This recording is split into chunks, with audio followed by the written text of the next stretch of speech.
जय माता दी बंधुओं, आपके अपने माँ कात्यायनी संस्कार चैनल में आप सभी का हार्दिक हार्दिक अभिनंदन है। सर्वप्रथम माता पिता गुरुदेव के चरणों में मेरा बारंबार प्रणाम है। अतएव आप सभी माताओं, बहनों, भाइयों, बंधुओं को सादर जय श्री कृष्ण। बंधुओं, शिव पुराण के रुद्र संहिता से 12वां अध्याय तक आप सभी ने श्रवण किया। आज पुनः आप सभी के मध्य शिव पुराण के रुद्र संहिता से 13वां अध्याय लेकर के उपस्थित हुई हूँ। इस 13वें अध्याय में शिव पूजन की सर्वोत्तम विधि का वर्णन किया गया है। इसे ध्यान पूर्वक सुने। सावधाना। ब्रह्मा जी कहते हैं, अब मैं पूजा की सर्वोत्तम विधि बता रहा हूँ जो समस्त अभीष्ट तथा सुखों को सुलभ कराने वाली है। देवताओं तथा ऋषियों, तुम ध्यान देकर सुनो। उपासक को चाहिए कि वह ब्रह्म मुहूर्त में शयन से उठकर जगदम्बा पार्वती सहित भगवान शिव का स्मरण करे तथा हाथ जोड़कर मस्तक झुकाकर भक्ति पूर्वक उनसे प्रार्थना करे। देवेश्वर उठिए उठिए, मेरे हृदय मंदिर में शयन करने वाले देवता उठिए।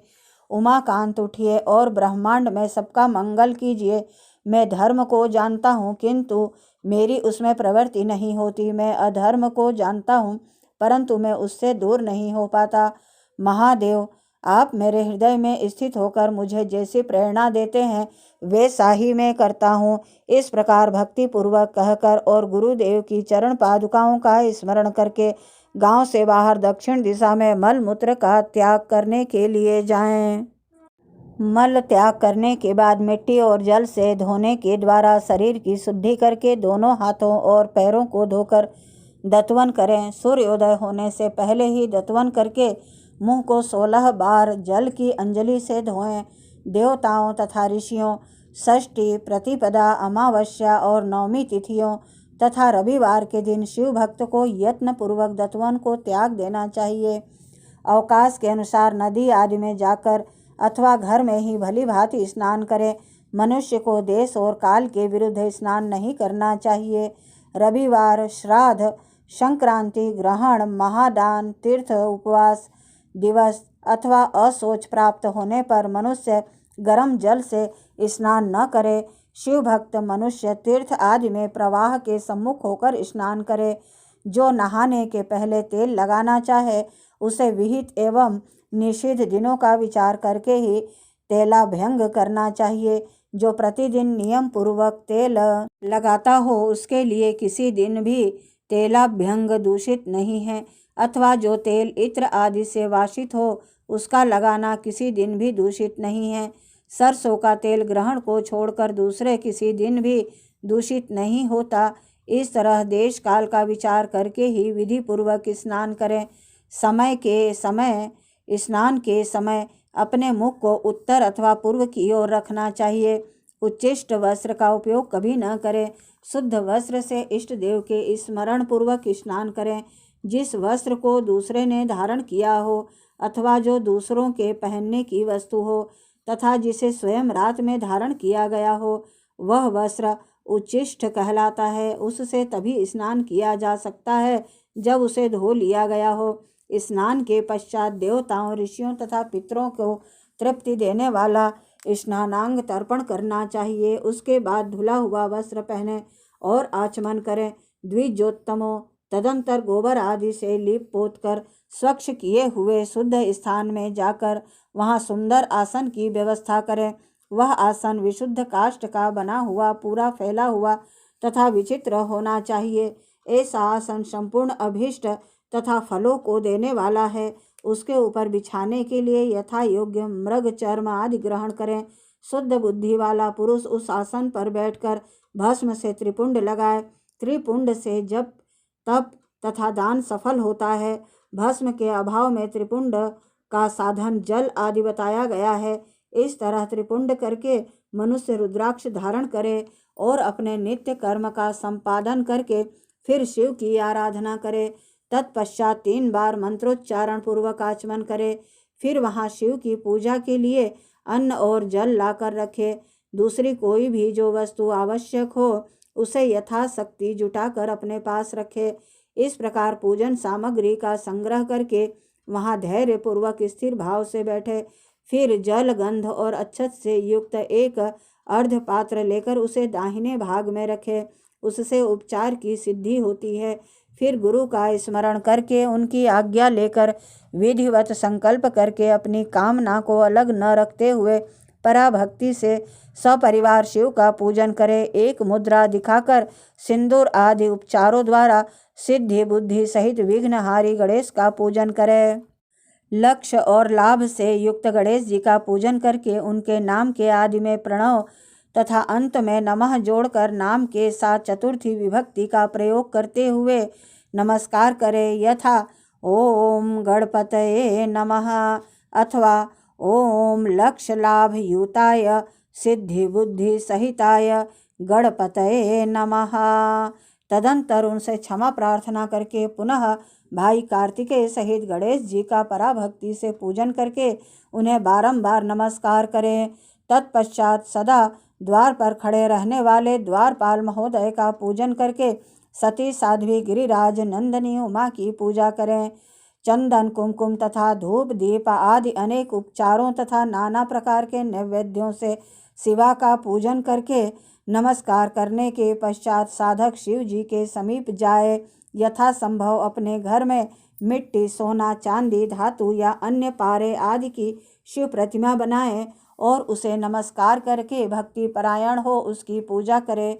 उसकी पूजा हो जाने पर सभी देवता पूजित हो जाते हैं। मिट्टी का शिवलिंग बनाकर विधि पूर्वक उसकी स्थापना करें। अपने घर में रहने वाले लोगों को स्थापना संबंधी सभी नियमों का सर्वथा पालन करना चाहिए। भूत शुद्धि एवं मात्र का न्यास करके प्राण प्रतिष्ठा करें। शिवालय में दिक्पालों की भी स्थापना करके उनकी पूजा करें। घर में सदा मल मूत्र का प्रयोग करके शिव की पूजा करनी चाहिए। वहाँ द्वारपालों के पूजन का सर्वथा नियम नहीं है। भगवान शिव के समीप ही अपने लिए आसन की व्यवस्था करें। उस समय उत्तराभिमुख बैठकर फिर आचमन करें। उसके बाद दोनों हाथ जोड़कर तब प्राणायाम करें। प्राणायाम काल में मनुष्य को मूल मंत्र की 10 आवृत्तियां करनी चाहिए। हाथों से 5 मुद्राएं दिखाएं। यह पूजा का आवश्यक अंग है। इन मुद्राओं का प्रदर्शन करके ही मनुष्य पूजा विधि का अनुसरण करे। तदंतर वहां दीप निवेदन करके गुरु को नमस्कार करे और पद्मासन या भद्रासन बांध कर बैठे अथवा उत्तानासन या पर्यंकासन का आश्रय लेकर सुखपूर्वक बैठे और पुनः पूजन का प्रयोग करे। फिर अर्ध पात्र से उत्तम शिवलिंग का प्रक्षालन करे। मन को भगवान शिव से अन्यत्र न ले जाकर पूजा सामग्री को अपने पास रखकर निम्नांकित मंत्र समूह से महादेव जी का आवाहन करें। आवाहन, यहाँ पर आवाहन का मंत्र आप सभी को बतला रही हूँ। आवाहन कैलास शिखरस्थं च पार्वतीपतिमुत्तमं यथोक्तरूपिणं शम्भुं निर्गुणं गुणरूपिणं पंचवक्त्रं दशभुजं त्रिनेत्रं वृषभध्वजं कर्पूरगौरं दिव्यांगं चन्द्रमौलिं कपर्दिनीं व्याघ्रचर्मोत्तरीयं च गजचर्माम्बरं शुभं वासुक्यादिपरीताङ्गं पीनाकायुधान्वितं सिद्धयो अष्टयो च यस्याग्रे नृत्यन्तीह निरन्तरं जय जयेति शब्देश्च सेवितं भक्तपुञ्जकेह तेजसा दुःसहेनैव दुर्लक्षं देवसेवितं शरण्यं सर्वतत्त्वानां प्रसन्नमुखपङ्कजं वैदेहशास्त्रयर्थ यथा गीतं विष्णुब्रह्मनुतं सदा भक्तवत्सलमानन्दं शिवमावाहयाम्यहम्। यहाँ आवाहन पूर्ण हुआ। इसी के साथ अध्याय 13 भी पूर्ण हुआ। जय माता दी बंधुओं। अब यहीं से इसी अध्याय का दूसरा भाग शुरू होता है। जिसमें बताया गया है भगवान शिव के किस प्रकार से अर्ध मंत्र, पुष्पांजलि और विसर्जन आदि करना चाहिए, जो इस प्रकार है। जो कैलाश के शिखर पर निवास करते हैं, पार्वती देवी के पति हैं, समस्त देवताओं से उत्तम हैं, जिनके स्वरूप का शास्त्रों में यथावत वर्णन किया गया है, जो निर्गुण होते हुए भी गुण रूप हैं, जिनके 5 मुख 10 भुजाएं और प्रत्येक मुखमंडल में 3-3 नेत्र हैं, जिनकी ध्वजा पर वृषभ का चिन्ह अंकित है, अंग कांति कर्पूर के समान गौर है, जो दिव्य रूपधारी चंद्रमा रूपी मुकुट से सुशोभित तथा सिर पर जटाजूट धारण करने वाले हैं, जो हाथी की खाल पहनते हैं और व्याघ्र चर्म ओढ़ते हैं, जिनका स्वरूप शुभ है, जिनके अंगों में वासुकी नाग आदि लिपटे रहते हैं, जो पिनाक आदि आयुध धारण करते हैं, जिनके आगे 8 सिद्धियां निरंतर नृत्य करती रहती हैं, भक्त समुदाय जय जयकार करते हुए जिनकी सेवा में लगे रहते हैं, दुसह तेज के कारण जिनकी ओर देखना भी कठिन है, जो देवताओं से सेवी तथा संपूर्ण प्राणियों को शरण देने वाले हैं, जिनका मुखारविंद प्रसन्नता से खिला हुआ है, वेदों और शास्त्रों ने जिनकी महिमा का यथावत गान किया है, ब्रह्मा और विष्णु भी सदा जिनकी स्तुति करते रहते हैं, तथा जो परमानंद स्वरूप हैं, उन भक्तवत्सल शंभु शिव का मैं आवाहन करता हूँ। इस प्रकार शांब शिव का ध्यान करके उनके लिए आसन दें, चतुर्यंत पद से ही क्रमशः सब कुछ अर्पित करें, यथा सांबाय सदा शिवाय नमः आसनम समर्पयामि इत्यादि। आसन के पश्चात भगवान शंकर को पाद्य और अर्घ दें, फिर परमात्मा शंभु को आचमन कराकर पंचामृत संबंधी द्रव्यों द्वारा प्रसन्नतापूर्वक शंकर को स्नान कराएं। वेद मंत्रों अथवा समंत्रक चतुर्थ्यंत नाम पदों का उच्चारण करके भक्तिपूर्वक यथा योग्य समस्त द्रव्य भगवान को अर्पित करें। अभीष्ट द्रव्य को शंकर के ऊपर चढ़ाएं, फिर भगवान शिव को वारुण स्नान कराएं। स्नान के पश्चात उनके श्री अंगों में सुगंधित चंदन तथा अन्य द्रव्यों का यत्न पूर्वक लेप करें। फिर सुगंधित जल से ही उनके ऊपर जलधारा गिराकर अभिषेक करें। वेद मंत्रों, षडंगों अथवा शिव के 11 नामों द्वारा यथावकाश जलधारा चढ़ाकर वस्त्र से शिवलिंग को अच्छी तरह पोंछें।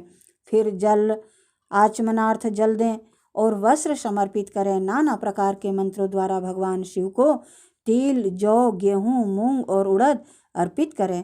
फिर 5 मुख वाले परमात्मा शिव को पुष्प चढ़ाएं। प्रत्येक मुख पर ध्यान के अनुसार यथोचित अभिलाषा करके कमल, शतपत्र, शंख पुष्प, कुश पुष्प, धतूर, मंदार, द्रोण पुष्प, गुमा, तुलसी दल तथा बिल्व पत्र चढ़ाकर पराभक्ति के साथ भक्त वत्सल भगवान शंकर की विशेष पूजा करें। अन्य सब वस्तुओं का अभाव होने पर शिव को केवल बिल्व पत्र ही अर्पित करें। बिल्व पत्र समर्पित होने से हे शिव की पूजा सफल होती है। तत्पश्चात सुगंधित चूर्ण तथा सुवासित उत्तम तेल, इत्र आदि विविध वस्तुएं बड़े हर्ष के साथ भगवान शिव को अर्पित करें। फिर प्रसन्नता पूर्वक गुग्गुल और अगरू आदि की धूप निवेदन करें। तदंतर शंकर जी को घी से भरा हुआ दीपक दें। इसके बाद निम्नांकित मंत्र से भक्ति पूर्वक पुनः अर्घ दें और भाव भक्ति से वस्त्र द्वारा उनके मुख का मार्जन करें। अर्ध मंत्र इस प्रकार है। रूपम देहि यशो देहि भोगम देहि च शंकर भोक्ति मुक्ति फलम देहि गृहीत्वार्ध्यम नमोस्तुते। प्रभो शंकर, आपको नमस्कार है। आप इस अर्घ को स्वीकार कर मुझे रूप दीजिए, यश दीजिए, भोग दीजिए तथा भोग और मोक्ष रूपी फल प्रदान कीजिए। इसके बाद भगवान शिव को भांति भांति के उत्तम नैवेद्य अर्पित करें। नैवेद्य के पश्चात प्रेम पूर्वक आचमन कराएं। तदंतर सांगोपांग तांबूल बनाकर शिव को समर्पित करें। फिर 5 बत्ती की आरती बनाकर भगवान को दिखाएं। उसकी संख्या इस प्रकार है। पैरों में 4 बार, नाभि मंडल के सामने 2 बार, मुख के समक्ष 1 बार तथा संपूर्ण अंगों में 7 बार आरती दिखाएं। तत्पश्चात नाना प्रकार के स्तोत्रों द्वारा प्रेम पूर्वक भगवान वृषभध्वज की स्तुति करें। तदंतर धीरे धीरे शिव की परिक्रमा करें। परिक्रमा के बाद भक्त पुरुष साष्टांग प्रणाम करें और निम्नांकित मंत्र से भक्ति पूर्वक पुष्पांजलि दें। पुष्पांजलि मंत्र इस प्रकार है। अज्ञानाद्य देवा ज्ञानाद्य दत्त पूजादिकं मया कृतं तदस्तु सफलं कृपया तव शंकर। तावक स्त्वदगत प्राणस्त्वचितोऽहं सदा मृड इति विज्ञाय गौरीश भूतनाथ प्रसीद मे। भूमौ स्खलितपादानां भूमिरेवावलम्बनं त्वयि जातापराधानां त्वमेव शरणं प्रभो। इस प्रकार पुष्पांजलि मंत्र पूर्ण हुआ।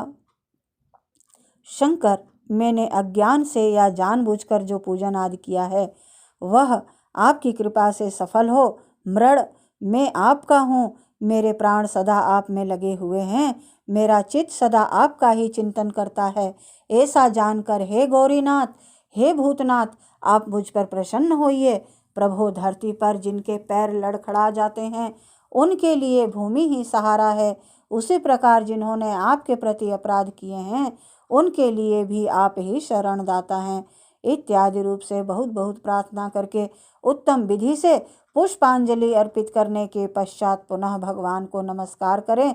फिर निम्नांकित मंत्र से विसर्जन करना चाहिए। विसर्जन की विधि इस प्रकार है। स्वस्थानं गच्छ देवेश परिवारयुतः प्रभो पूजा काले पुनर्नाथ त्वया अगंतव्यमादरात्।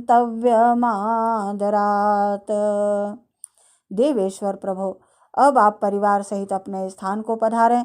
नाथ, जब पूजा का समय हो तब पुनः आप यहाँ सादर पदार्पण करें। इस प्रकार भक्तवत्सल शंकर की बारंबार प्रार्थना करके उनका विसर्जन करें और उस पर जल को चढ़ाएं, हृदय में लगाएं तथा मस्तक पर चढ़ाएं। ऋषियों, इस तरह मैंने शिव पूजा की सारी विधि बता दी जो भोग और मोक्ष देने वाली है।